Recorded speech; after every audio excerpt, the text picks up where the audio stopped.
But the central issue that I really come back to here in the context of what the questioner was asking of do we deserve privacy, right? Is the world ready for the public to have privacy? Well, again, it's embedded in our language. We're called private citizens and public officials because the government is supposed to know in almost every case very little about us, about the ordinary people, whereas we are supposed to know nearly everything about their activities. Yet because of the growth of state secrets, the growth of classification in many different ways, we know less and less about the government than we ever have before. And we see this becoming a culture in government. We see very senior officials in government creating sort of their own email servers and things like that to hide their communications from public records requests, which Professor Chomsky said are sort of the antidote to this. Well, okay, they can have whatever communications they want, as long as we can file Freedom of Information Act requests, as long as they can get they can get requisitioned or declassified down the line. But what happens when a culture of unaccountability begins to blossom and take root within our government? And we know nothing about what they're doing. And if they are engaged in unlawful or inappropriate activity, we can never know because they created systems to hide it from us. At the same time that systems of global pervasive surveillance are being stood up, not just in the United States, but every other country in the world. And everything that we do is becoming transparent, while the activities of powerful members of society, privileged members of society, are becoming opaque.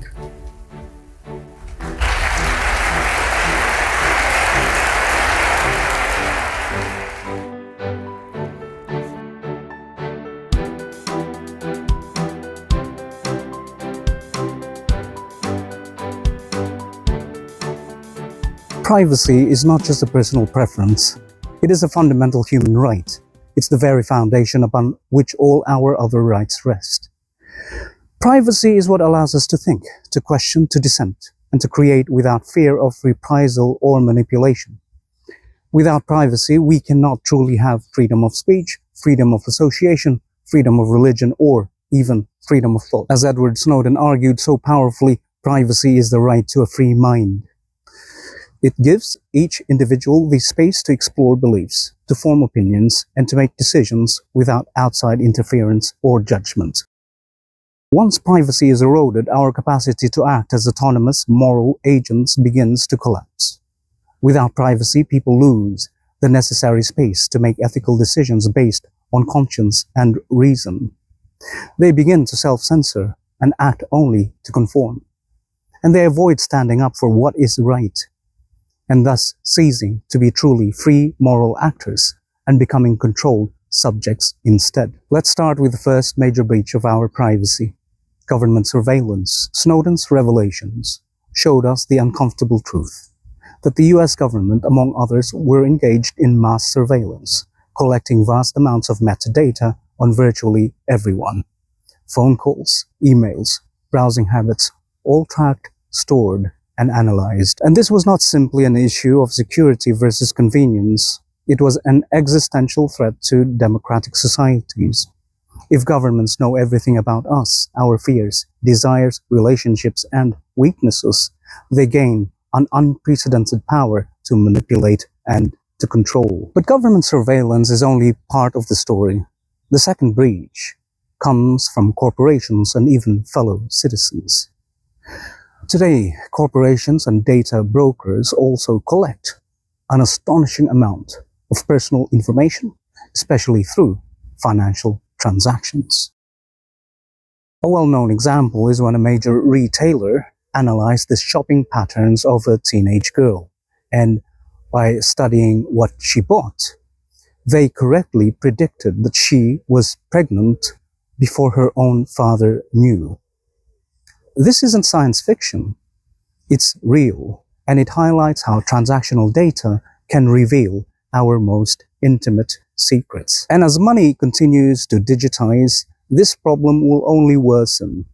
Governments and corporations will gain the ability to build even more detailed profiles of our lives.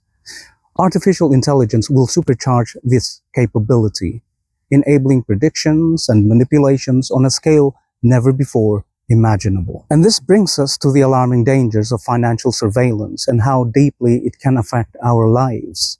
When combined with AI, the surveillance of our financial transactions can lead to chilling possibilities. For example, predictive social control. Governments could preemptively target individuals based on their spending patterns, silencing dissent before it even arises. Another example is behavioral manipulation. Corporations could shape consumer behavior, political opinions, or even personal relationships by leveraging transaction data. Another example is financial discrimination. People could be denied loans, jobs, or services based on algorithmic risk scores derived from their private spending habits. Another example is suppression of marginalized groups. Activists and minority communities could be targeted more precisely, weakening social movements before they even gain momentum. All of this points to a bigger, more dangerous consequence: the slow but steady undermining of democracy itself. This imbalance of power already threatens the integrity of our democracies. Governments know almost everything about us, yet we know shockingly little about what they do with our money.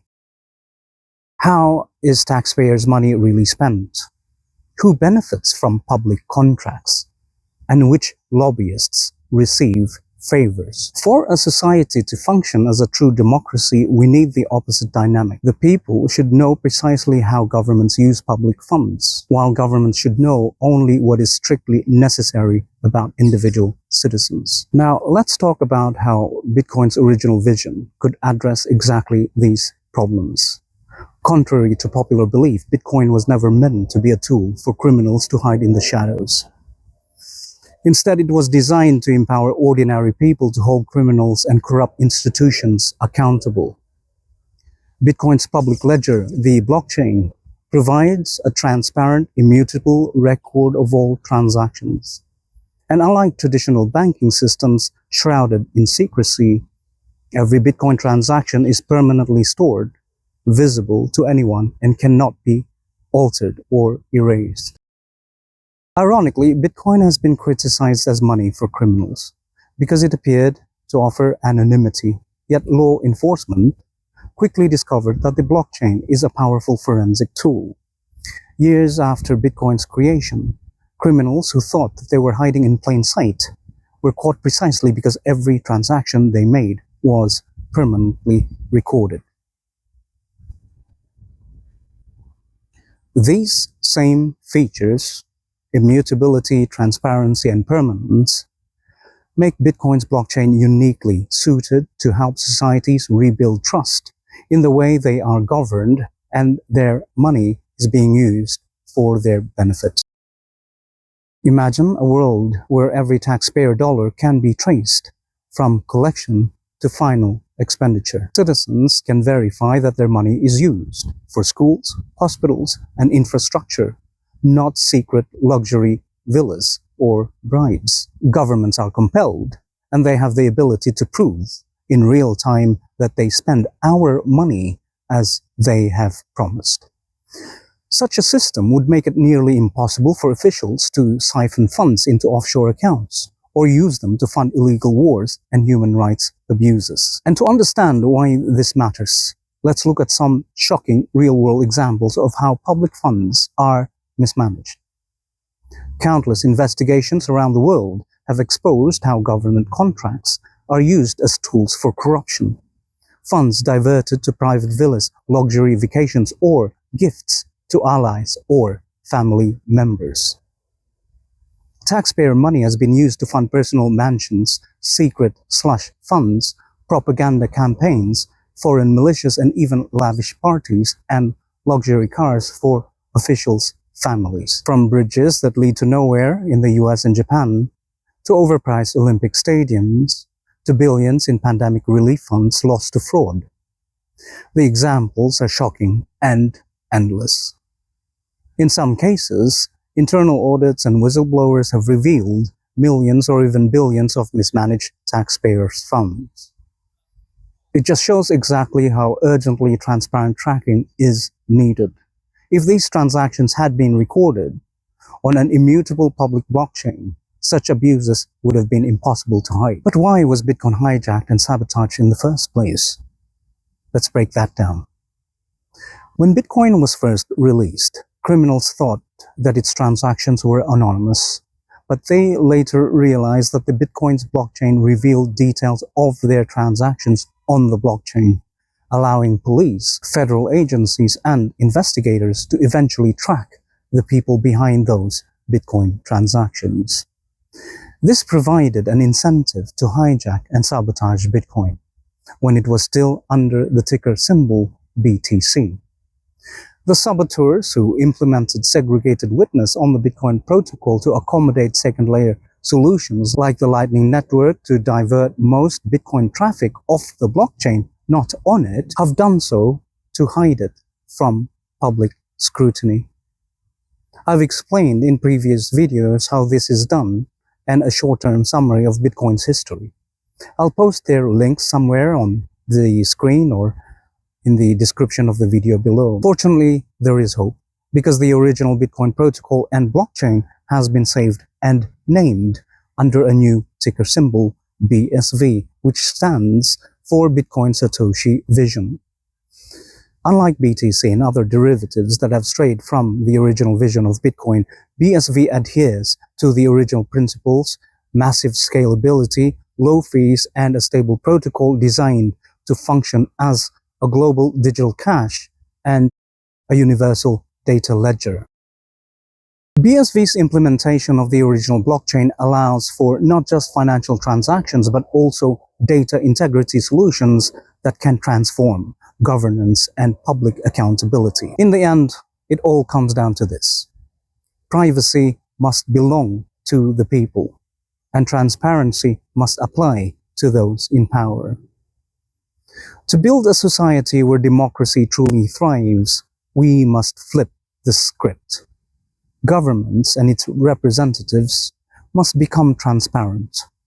We must know what they are doing with our money, while individuals regain their right to privacy. With BSV, we have a tool that makes this possible. It empowers people to verify how public money is spent, while giving individuals the freedom to transact without being constantly surveilled and profiled. The choice before us is stark. Either we allow our societies to slip further into a dystopian future of total surveillance and control, or we reclaim our rights and rebuild trust from the ground up, one transparent transaction at a time. Bitcoin SV is not just a digital cash system. It is a foundation upon which we can build a freer, fairer, and more honest world where leaders are accountable for the people they ought to serve. This is Marquez from bsvsearch.com. Until next time, cheers, bye-bye.